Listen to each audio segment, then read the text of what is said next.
Okhla seat की बात कर लेते हैं। सबसे दिलचस्प सीट ओखला सीट। कौन आगे है यहाँ पर? अमानतुल्लाह खान हैं, मनीष चौधरी हैं, अरीबा खान हैं और अन्य हैं। देखिए यहाँ पर भी बाजी जो है वो आम आदमी पार्टी का अमानतुल्लाह खान 40% के साथ मारते हुए नजर आ रहे हैं। 35% पर भारतीय जनता पार्टी, कांग्रेस 5% और अन्य के खाते में यहाँ 20% लोग जाते हुए दिखाई दे मतलब रहे अनुराग, हैं। इसको ऐसे माने कि जो ओखला सीट है उसमें मुसलमान वोटर की जो लाइन हम दिखा रहे हैं वो अमानतुल्लाह खान को जिता रही है। वो जिता रही है। और यहाँ पर जो बाहरियों का मुद्दा था, जो रोहिंग्याओं का मुद्दा था, वो मुद्दा भी काम करता हुआ बीजेपी का नजर नहीं आता। जो सबसे सशक्त मुद्दा था, जो माना गया था कि बीजेपी का ये मुद्दा काम करेगा, क्योंकि अमानतुल्लाह खान की ऑफिशियल बाइट थी कि उन्होंने कहा था कि भाई हमने यहाँ पर रोहिंग्याओं को 10,000 रुपए दिए हैं, फाइनेंशियल हेल्प पहुंचाई है, उनके रहने खाने पीने का इंतजाम किया है। लेकिन ये मुद्दा इस आंकड़े में, इस सर्वे में काम करता और चलिए देखिए कपिल मिश्रा की सीट, वो कपिल मिश्रा जिन्होंने ताबड़तोड़ नारे दिए थे 2020 के चुनाव में, लेकिन हार हुई थी बीजेपी की। करावल नगर सीट से कौन आगे है? मनोज त्यागी, कपिल मिश्रा या फिर पीके मिश्रा?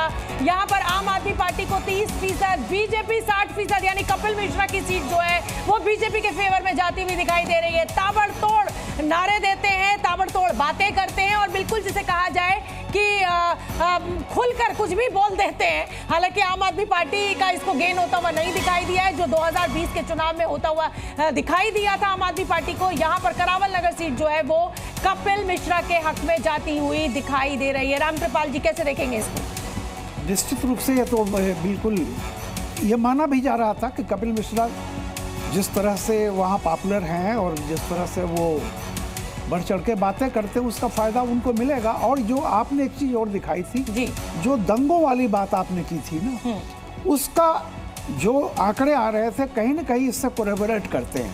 जो मैं ये बात कर रहा था, उसका एक असर पड़ा है और वो असर जो पोलराइजेशन हो रहा है उसका फायदा कपिल मिश्रा को मिलता हुआ दिख रहा है। ठीक है, तो अगला मुस्तफाबाद सीट का हम अब जल्दी से जिक्र कर लेते हैं, जल्दी से बात कर लेते हैं। तो तमाम जो बड़े वीआईपी कैंडिडेट्स हैं, हम उनकी सीटों को इस समय जीनिया ने, मुस्तफाबाद जो है उसकी बात करेंगे। मुस्लिम बाहुल्य सीट है, यहाँ पर दंगे भड़के थे। आदिल अहमद खान, मनोज सिंह बिष्ट और अली मेहंदी आम आदमी पार्टी के हैं। यहाँ पर आदिल अहमद, मनोज सिंह बिष्ट बीजेपी के हैं और अली मेहंदी कांग्रेस के।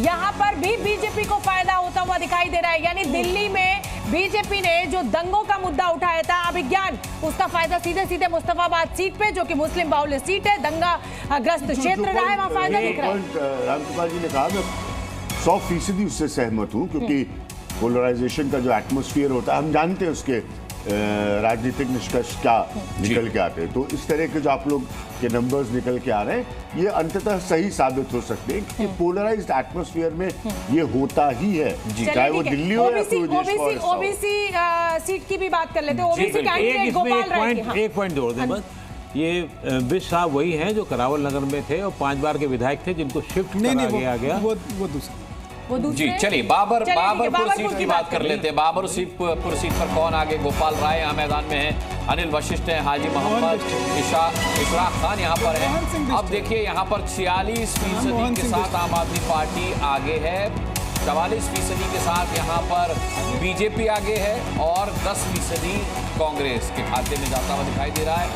अनुराग, ये तो स्विंग वोट हो सकता है, मतलब 2% की बढ़त तो मैं कोई बढ़त ही नहीं मानती हूँ। रामकृपाल जी, मतलब यानी गोपाल राय जो कि मंत्री रहे, एक सौम्य चेहरा है आम आदमी पार्टी का, यहाँ पर उनको फायदा नहीं दिख रहा है, एंटी इनकम्बेंसी। अभी तक जो आपने दिखाया उसमें गोपाल राय और मनीष सिसोदिया दोनों ही, इनकी सीटें इनकी जो है फंसती हुई नजर आ रही है। देखिए 46 और 44 का मतलब है कि एनीवन कैन विन।